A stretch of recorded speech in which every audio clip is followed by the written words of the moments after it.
Simon, I think we'll just go ahead and start. And then as people join us, we'll welcome them in and answer any questions. So welcome everyone who's on the call today. My name is Abby Eshekun, and I'm the co-founder of Future Perspectives. And we're very excited today to have Simon Nicholas here, who's the co-founder of Archer, to give us a live, session and demo about Archer, the AI-powered math tutor. We're excited to bring this to Africa and to see the opportunities that Archer can help support with schools and students across the continent. So I'd like to give it to Simon right now to introduce himself and just a little bit about you, Simon, how you started your career and what led you to develop Archer. Sure. Thank you for having me, Abby. And thank you for setting this all up. And I'm so glad everybody's here with us today. And those of you watching on the recording, thank you very much. So Archer really started many, many years ago when I was a freshman in college, because that's when I met my roommate, Ben Sack, who is the co-founder of Archer. And we were freshmen across the hall from each other at Harvard, and we later go on to be roommates for 3 years. And we had a shared passion for making a positive impact in the world. I went on to become a teacher right after college, and I was a public school teacher in Philadelphia. And I worked with students who often had a lot of energy and a lot of enthusiasm, but a lot of fear about math, and who were already behind in math. And I was working with kids 30 in a class, and it was difficult to meet every kid at their individual level. Since then, I went on to become a private tutor, and I moved to New York City. And as if you work as a private tutor, you come to realize very quickly the incredible difference it makes in a student's life, particularly in math, when you can meet a student at their level, support them, encourage them, and push them to access what they already know and drive them forward. So it's always been a career goal of mine to bring that rigorous, outstanding tutoring that you can get from one-on-one work to as many students as possible in the world. Those types of students who don't normally have access to that kind of rigorous tutoring. Fortunately for me, Ben, whom I met so many years ago, when he graduated college, he went on to become an entrepreneur and software engineer, and he is incredibly skilled and successful at building different technological products. And several years ago, we got together and we thought it was high time to build something together to achieve this goal of bringing rigorous tutoring to as many kids as possible. And then shortly after we founded Archer, which had the goal of doing just that, the advent of the AI age took hold, and we decided that this was a great opportunity to scale quickly what we were doing, and to quickly and efficiently bring the best kind of individual work that's technologically possible to people across the world. So a little bit over a year ago, we began our trials, and we started working with small groups of students and sometimes bigger groups of students, primarily in the States. But these were students at all different academic levels, many of whom were at very low levels, many of whom were not English first language speakers. And we saw really quickly the impact that Archer could have at meeting those students and supporting them and encouraging them along the way. So a few months ago, we decided to launch what we're calling our SAT math platform. So the SAT, of course, is a college access test. Not every student takes the SAT, but many, many do if you want to go to an American university. And what I like about the SAT, and the reason we decided to make this our inaugural product, is that the SAT covers math that is certainly more challenging than what students see in their primary years, but it's not so difficult and challenging or confusing that they would see these things in college. It really hits that sweet spot of pre-algebraic concepts up through Algebra 2. And if a student can master the content on the SAT test for math, they're going to have good footing in algebra and Algebra 2, and pre-algebra as well. And that's going to set them up for future success in math. So while this is an SAT math platform and that's how it's structured, that's how I built the content, at the same time, we view Archer as a math product, not a standardized test product exclusively. So with that in mind, please put any questions you have in the chat, and Abby and Ben's here as well can monitor as they go. But I'd love to show a bit more about how Archer works. So that Yes, please. I will just demonstrate. So here we go. So this is Archer. When a student logs on to Archer for the first time, or anybody logs on to Archer for the first time, this is what they see. Welcome to Archer SAT Math Tutoring. And on the left, you see your name, assignment, and future perspectives. And you have a little drop-down menu here with settings. Now, currently, my settings, my language is English, but I can change that language to anything. I can change that to French very easily, or Spanish, or whatever. And when I do that, it won't change the entire screen, but what it will do, I'll show actually if I change it to French. If I change the language to French like this, then when I click on something, let's say I click on this right here, I'm going to see something that says translate problem. And when I translate the problem, now I have the problem in French. And anytime I get a hint or interaction with the AI tutor, it's going to translate it to my appropriate language. So Sorry, going back, Simon. Sorry, Simon. yes, Just for those who are not on, because we did have a few people, obviously from Nigeria. This is really exciting about this.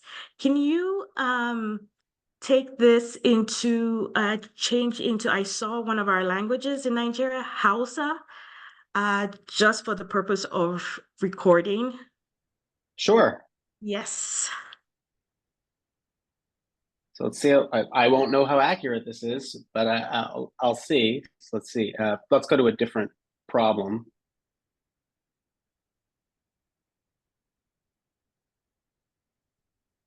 Is that the And correct? Does that look good? I mean, I'm not fluent in Hausa, but it does Nor am look I, believe it or like, not. So yeah, but it yeah, does look like the Hausa language. So this is yeah, fantastic yeah, as well. yeah. Well, thank Ben for that. He's the one that coded it in. So I'll go back for the purposes of my being able to understand best what's going on. I'm going to change my settings back to English. And then up here, so if I go, the very first time I log on, there will be something that says try the AI tutor. And that's because we understand that kids likely have not really interacted with AI in a controlled setting like this. It's possible some kids have used ChatGPT or some other kind of platform like that. So most have not, many have not. So we want them to kind of mess around a little bit first before they launch into actually using the program. And one of the reasons that that's important, let's say if I look at this one, is we understand the kids are kids and they're going to also ask some questions that they shouldn't ask and to sort of see what happens. So sometimes we've seen funny questions from kids to the AI, like, who is your creator? Or something like that, which they shouldn't ask, right? But what's going to happen is they'll be pushed back into the problem and guided right back into the problem. So now they're going to help us set this problem up. And you can see this is just how it interacts. When a kid does a problem, it's asking us what to do. So we can show our steps here. Looks like I'm a little frozen. There we go. So if we have, 1.09x equals 108 or something along those lines, we want to show our steps. This is how a student would work. But let's say they're stuck here and they say, what do I do next? So they can send any kind of interactive message that they want. And I'll show more of this as we go. It's going to help us. It's going to say, what do we get when we divide? We're telling us to divide, that kind of thing. And then we can use a calculator, have 108 divided by 1.09. And we should get an answer that's solved. So it's about whatever that is, about $99.10. So we would be able to say that is our answer, 99.08. And we would submit our answer. And that's basically how Archer works. And you see we got it right. And it celebrates us for our good work. So that's how Archer works in a nutshell. This is how you work through a problem, but I'll show you a little bit more. This is just sort of to mess around with the tutor. When a student is done that and they feel like, okay, I kind of understand how this is going to work, they would start by taking the diagnostic test. The diagnostics are leveled at level 1, level 2, level 3. It's very simple. The level 1 problems are for, let's say, a sophomore or a junior in high school applying to colleges in a couple of years. Level 1 would be pretty far below grade level. These are the basics. And we have a lot of kids who need to start here. And we always want to make sure that kids are able to get through level 1 before they move on to the more advanced content. So level 1 questions, this is a pretty basic absolute value question. Let's say, and here in the diagnostic tests, students are not able to ask for hints. They're not going to be able to get any feedback because the purpose of this is to get their level correct. So what they can do is they can still use a calculator, and they can still use this Desmos graphing calculator, not that they'd need it for this problem, but this is a calculator that you're allowed to use on the SAT. So it's really important that kids are able to use it when they practice for the SAT. And it's quite a bit more powerful than a regular 4-function calculator. You can find lines where lines intersect, things like that. Kids use it all the time. Now, let's say that a kid does this problem and they get it incorrect. So I'm going to put 100, which is the incorrect answer, and I'm going to submit. Archer's not going to tell me if I got it right or wrong because I'm taking a test. You don't know when you take a test if you've gotten a question right or wrong. But when I go back and reload my page, now try the AI tutor is gone, and what's taken its place is recommendations. I've messed this up. I got this wrong. I need help with absolute value. So 2 things show up. Something that says absolute value lesson and something that says absolute value level 1. The lesson is just a video with some notes. So if I play this video, this is me walking through how to solve absolute value problems. And then at the, oops, there we go. I do not want to hear my own voice. So I'm going to reload that page.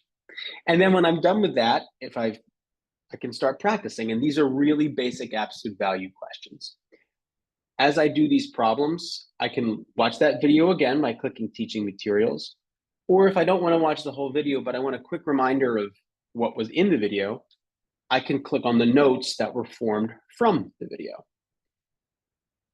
So these are all handwritten because it's how I go through the video. Like that's the result of doing the lesson. And now I'm allowed to use an interactive AI tutor.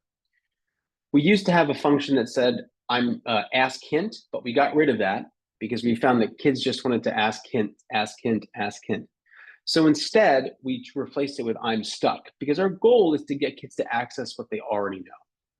So can you tell me what the absolute value of a number represents in your own words? It's about the distance from 0 on the number line. So I'm going to say, no, I don't. Help. And when I do that and submit message, now they're going to help me. And they give me an example in this note as well. So for example, the absolute value of 5 and -5 is 5 because they are both 5 units away from 0. So can you now try to determine the absolute value of 7? So obviously this is a very, very easy question. So I'm going to go ahead and get this right, submit my answer, and I'm just going to celebrate me. But let's look at something more difficult. So let's say I get a much more challenging question. I'm going to look at diagnostic level 3. And this starts with a much more challenging averages question. I'm going to get this wrong. I'm going to say 120. Submit my answer. I've gotten it wrong. So now when I go back, I see averages show up. It says average is mean and average is level 3. So this is obviously a much more difficult problem. It's multiple choice, but we've got tables, and this is where the tutor function is going to be much more helpful. So let's say I'm really stuck here again.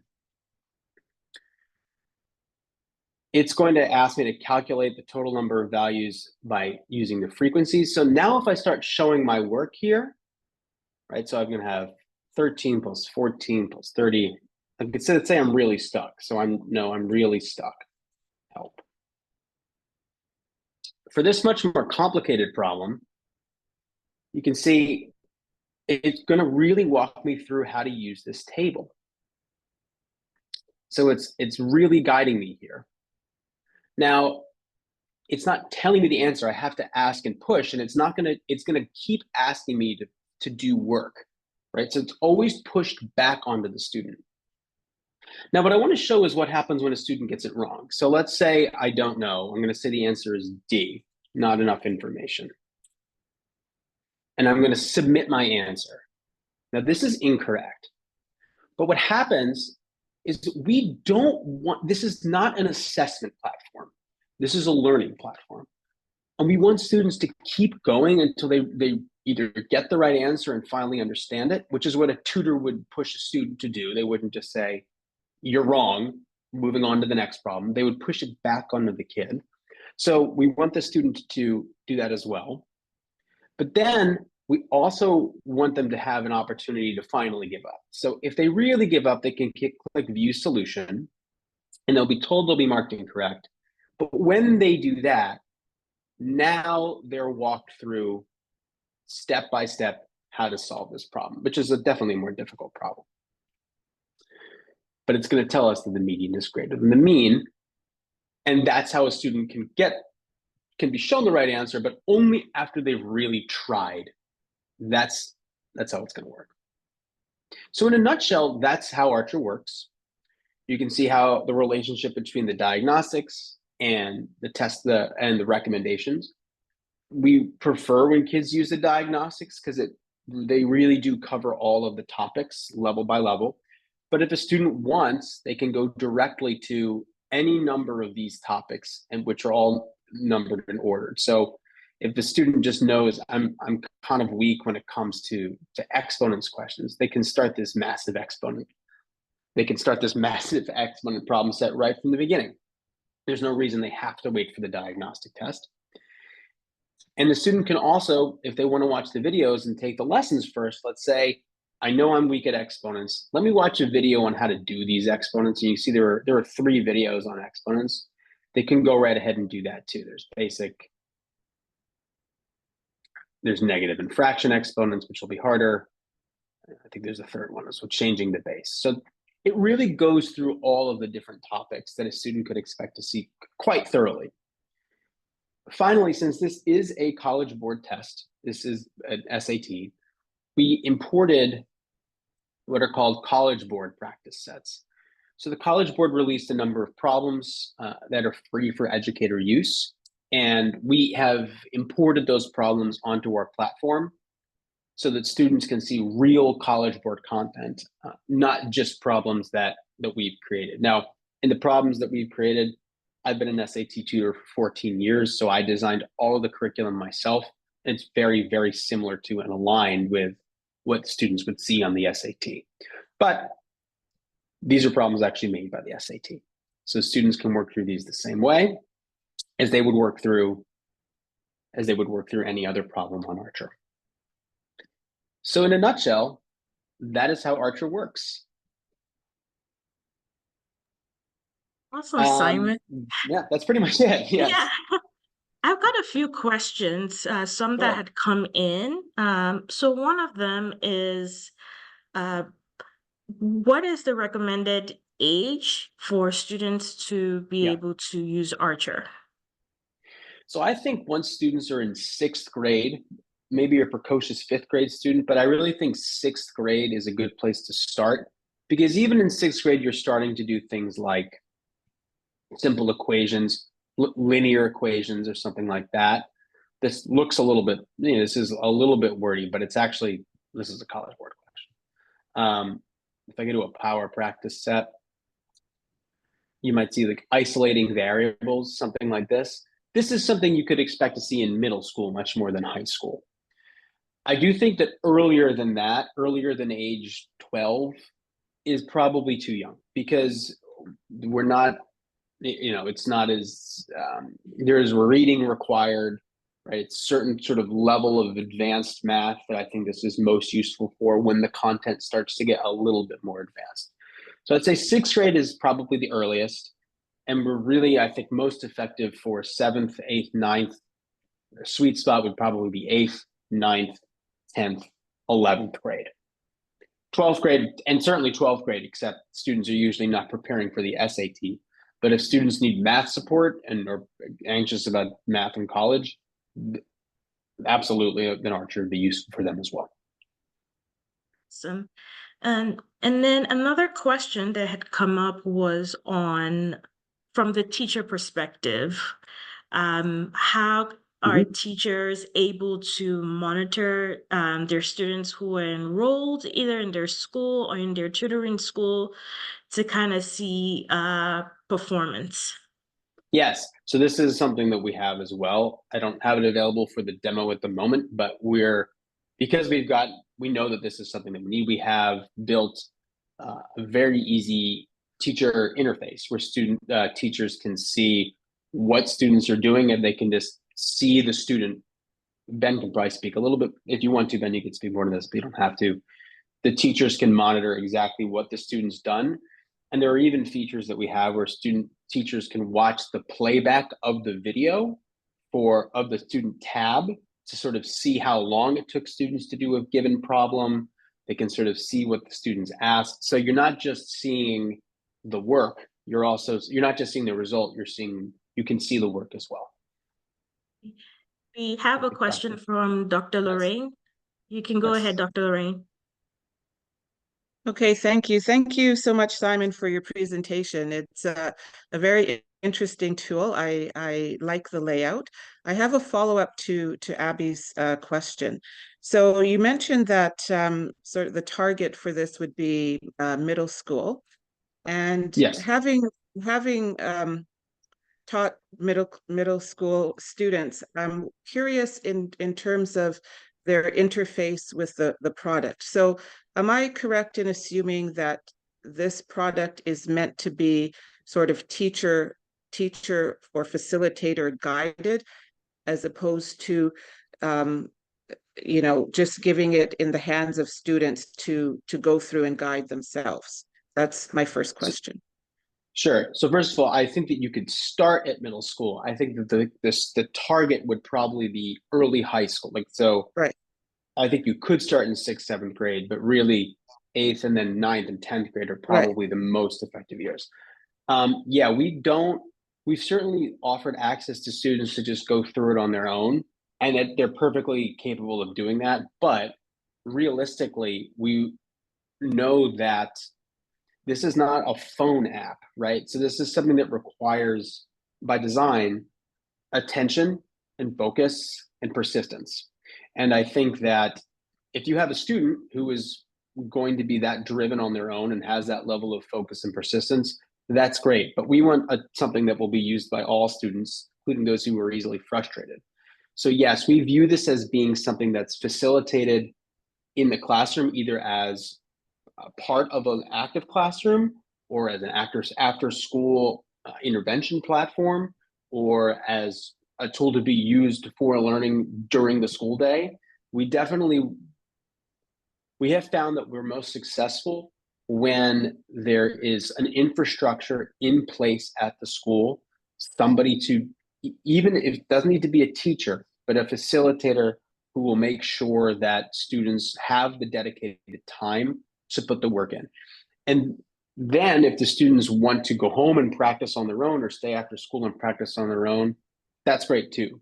But we believe it's important for there to be dedicated time for the teacher to or facilitator to make sure kids are working through it. That's perfect. Thanks for that answer, because I can see that in the design of the platform, and that's why I asked the question. Certainly that persistence and that guidance would be necessary to fully maximize the potential of the platform.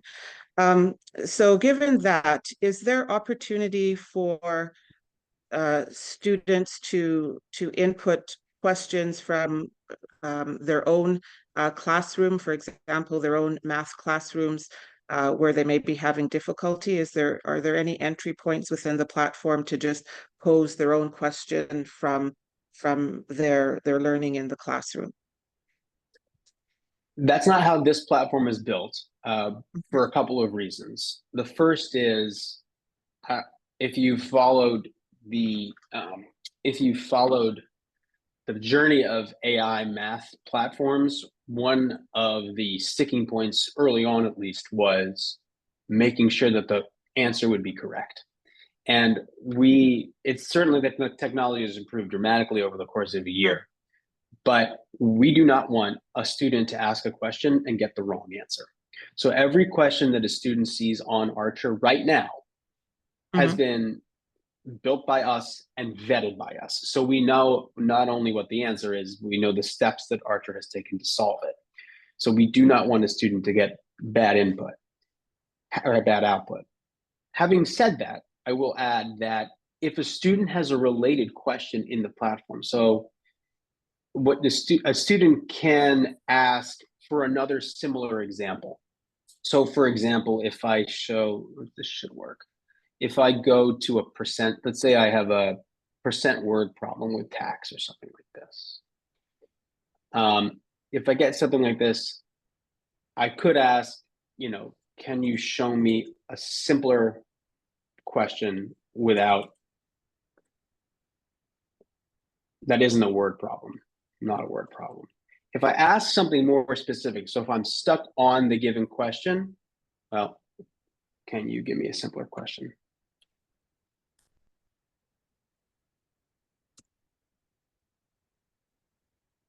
And again, now we're asking it to generate. Yeah, so now it's asking for a simpler question, right? So rounder numbers. It's going to be able to kind of you can make it more granular if you're stuck on a given question. You can ask Archer to simplify, and it will. Now, you are opening up that possibility of, we haven't seen how that whole question is going to go. It's no longer the coded question. Right. But it does allow students to have some more agency in the kinds of things that they're asking. But if I said, can you find, if I put in a completely, can you help me with a calculus problem, it's probably going to say, let's stay on percents. Well, maybe it can. Let's say, this is AI, right? We don't know exactly once we open this up. But this is actually be fun. The derivative of x squared minus 2x minus 3x. Let's see what we get. Now you've got me curious.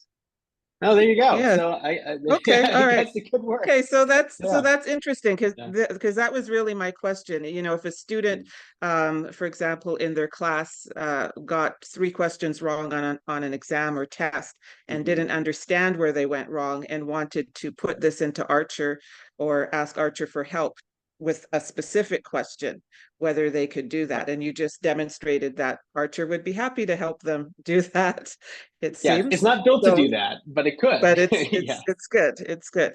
All right. And just my last question, I don't want to dominate. It's a practical question around student data safety. So I just wanted to know, do students require their own email addresses to sign up to Archer, or is it done through a teacher email address? Ben, do you want to take this one? Because we actually are just updating our child safeguarding policies now. I don't know if Ben's like we've been at the moment. You need an email. It doesn't need to be the student's email. And let's see if Ben. So if a tutor or a teacher had 25 students, they could use their own email for all 25 students for login purposes. The teacher's email, the teacher can't use.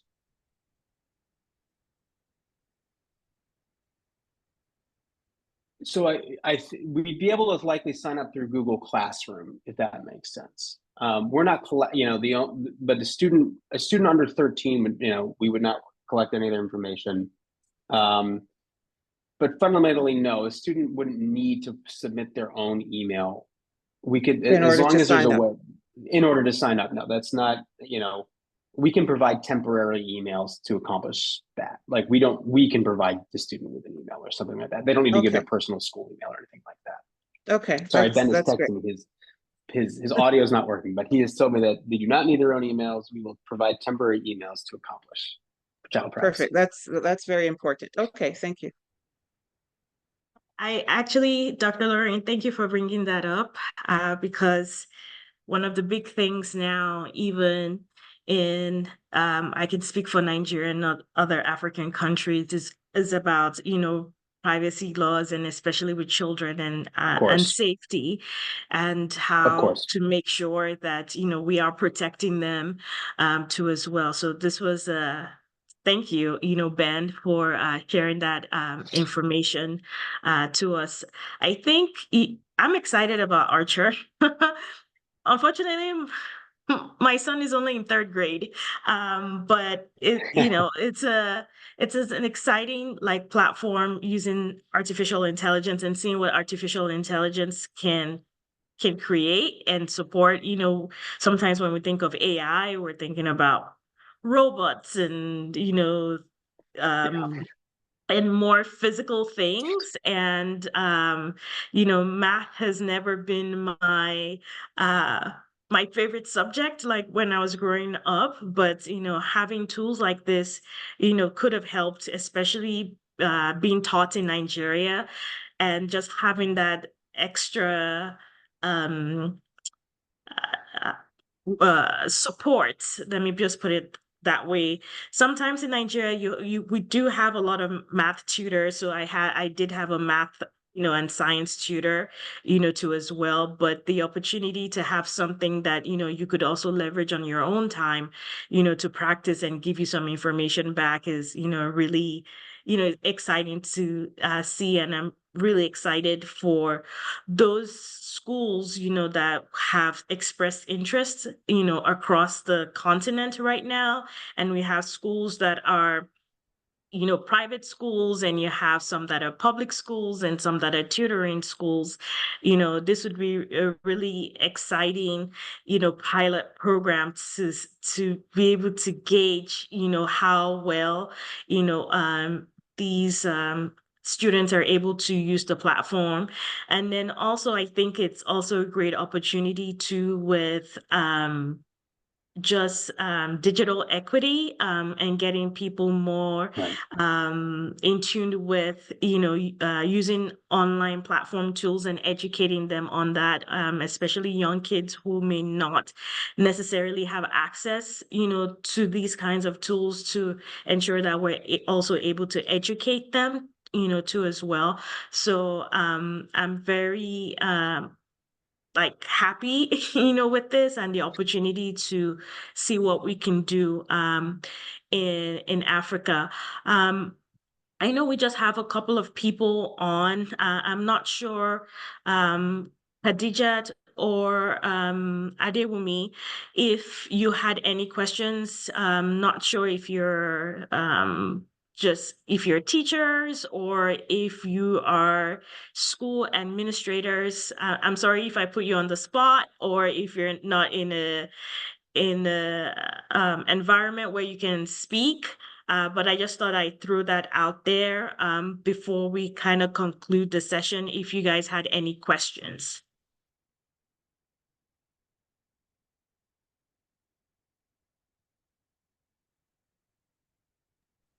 Hello, good afternoon, everyone. Hello. Yeah, good work. I'd like to say this is a very good job. I'd like to also say that I have not seen a platform that, has a lot of information or has like step-by-step ways of tackling mathematics in particular.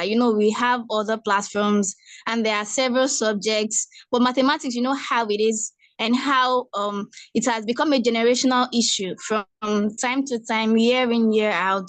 So I quite appreciate this platform.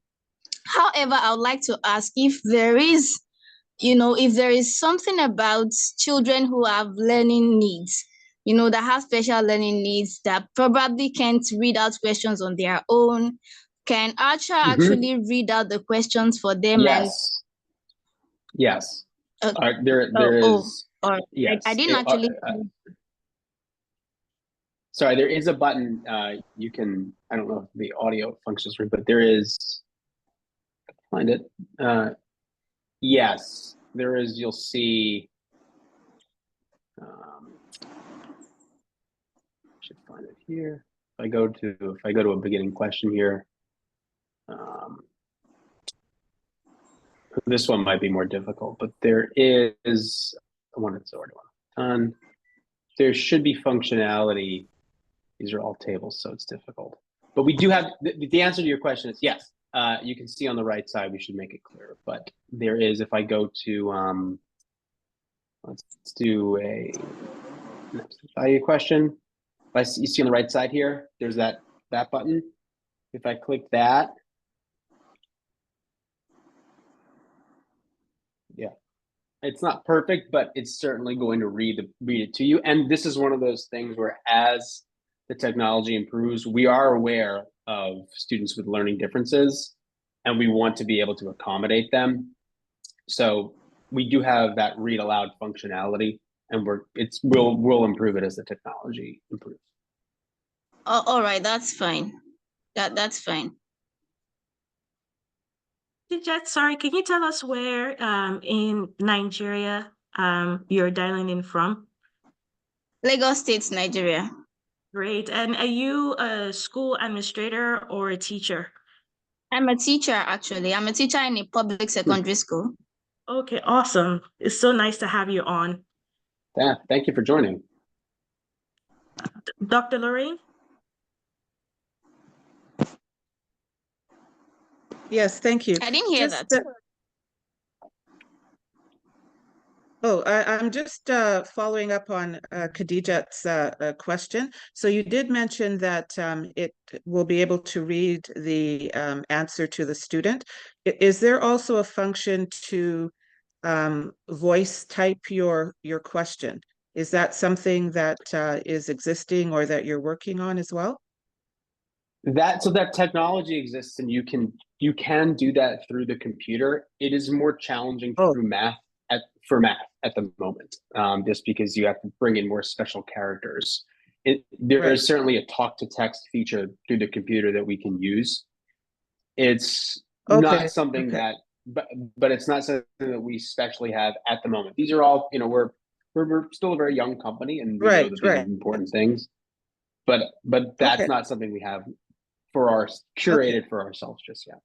But you're saying that the talk to text technology on one's computer can overlay with this Yes, and that still function with works. it. Yeah. So that's good to know. So if you Okay. have, so if you have a specific question, you can ask it, and that'll work. Okay. And then my last question, as a follow-up to Abby talking about digital equity, is this platform, is it configured to work on different devices, from laptops to tablets to cell phones? You can work it on any device. Okay. It's definitely best used on a laptop or desktop or an iPad. We don't have a special app or anything like that, but yes, it is configured to work on any device. Okay, great. Thank you. Any tablet. Awesome. Are there any other questions? I know we have a couple of people who have joined in. Edward, Babatunde Adewumi. If anybody has any questions, we will have the recording. We will put it up on YouTube and be able to send out the link to everyone so that people have that. And then also we are going to send out to those who registered for the Zoom, as well as those who have expressed interest. There's going to be a follow-up, spreadsheet, like a form that just has detailed information about your school, the number of students, who's going to, have access, to this platform. And we'll be sending that out next week so that we'll have kind of a more comprehensive look as to how many students are looking to get on this platform. And we're also interested in students who are also studying for the SATs too as well, just to see how that also, just because we've got this platform that has all these SAT questions, although you can use it just to practice math, but just to see how well the platform is helping support students who are preparing for the SATs too. And then the goal is to have Archer be piloted the beginning of September to the different schools, but we'll need all that information to be able to get everybody ready in time for September. And then, kids are back in school, so it's very exciting. I see messages from Adewumi and Edward saying they joined late. Yes, like I said, we will have the recordings. We will send it out to everyone. We know that right now here in the US, a lot of kids are out of school, and so it's the summertime. We know that for a lot of teachers in Nigeria, it's still school time. So we will definitely send out the recording link, and then to the teachers who are on to as well, like Khadijat and Edward, and they will meet too as well. Please share the link once we send it out to more people in your network, once so that they can watch the video and kind of see what Archer is about. And I think sometimes sending things out via social media is just a little bit more different than when you can see like a demo, as Simon has done today. If you have any questions, please reach out to us. We'll have more detailed information, like I said, that would go out and that we'll be able to provide to everyone. And we're really looking forward to getting everybody on board. We're probably going to have another session. If not July, then it would be August, to get everybody onboarded, make sure that everybody is ready to go. And yes, but thank you so very much. I wish we could have heard from Ben. I know he's having audio problems, but He's our tech guy, and his audio never works. But but thank you so much, Ben, for really, working with Simon and putting this kind of great tool together. It's really exciting. I don't know if there are any other questions or comments, before we round this up. I was actually going to ask if there will be a follow-up as to how we're going to start the implementation of it. But since you've mentioned it, that's fine. So we'll expect the spreadsheet form and the follow-up session as well. So we'll know where to go from there. That's okay. To send the spreadsheet, and we'll put a timeline, Khadijat, for everyone, so that we can get all that information, sooner rather than later. Then we will set up another follow-up, especially with all the administrative staff, or particularly the teachers, right? Because they're the ones that are going to be monitoring the students and, really doing that teaching, to just make sure that, they're signed up. If they have any questions, then now we can get into the more nitty-gritty, right? Because then you'd have had access to it, and then those questions become more relevant as to just the navigation of the platform. All right, that's fine. So we'll look forward to more collaborations in the future. Yeah. Yeah, and sorry, Khadija, what school do you teach at? A government school. Okay, no, I'm just kind of like wondering, is it a secondary school or Secondary, yeah. secondary school? Secondary. Okay, all right, great. So it's and this is something also, Khadijat, that we'll also be sharing with the Commissioner of Basic Education for Lagos State in the next few weeks when we'll get to meet with the team. And that's one of the reasons why I was asking exactly like what school you're at, because we can also, put that as an example of some of the schools that have expressed interest in it. Okay. Awesome. Well, thank you all so much. Thank you so much, Simon, and everybody Thank for you, Abby. Yeah. taking an hour out of your time to go through the session with us and share a bit of your expertise. And we're really excited to have this come to Africa. Dr. Lorraine and I work really closely, and I think, this is, like I said, we're going to be meeting with a few people in the next couple of weeks in DC. So I think this is a great opportunity that we had this, and we'll be able to share some of our insights as to how we can improve and elevate STEM education in not just Nigeria, but Africa as a whole. Well, I really appreciate everybody for joining, and thank you, Abby, for facilitating and for hosting. Awesome. Well, have a great Thursday, everybody, and we'll all reconvene, in a month or so again to go through the integration and onboarding. Thank you, everybody. Thank you. All right. Thank you, everyone. Bye-bye. Goodbye. Thank you. All right.